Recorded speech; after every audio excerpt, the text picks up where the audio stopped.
there's basically very little overlap between our data and the credit bureau data. So we don't have their data and vice versa. So what we're saying here is in April, 45% of insolvencies had prior issues in our data set that certainly potentially people would not have been aware of.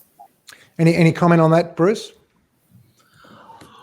Well, look, it matches up with the anecdotal evidence that I am hearing on the streets. My next comment is, if you don't want to go insolvent, don't see a lawyer, by the looks of those figures.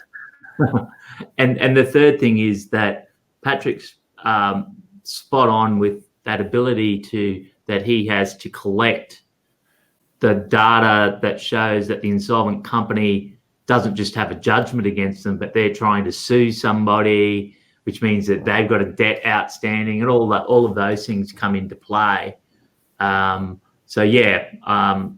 Matches up with what you're hearing on the streets for sure. Yeah.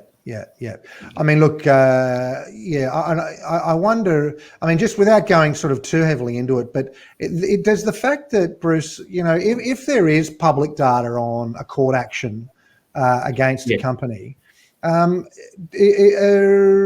businesses generally expected to be aware of that? I mean, to what extent does that play on you knowing that company had issues before you supplied them when it comes to preference payments? Or is that not a defence? Or? Well, yeah, sure. So, if somebody's is in the process of being wound up, there are notices that get lodged with ASIC that are deemed to be on the public record. But as a matter of fact, reasonable, ordinary business people don't search for those things. Right. And so wouldn't be expected to be alive to it. Yeah. Might be a different thing if they've been getting Patrick's report every month.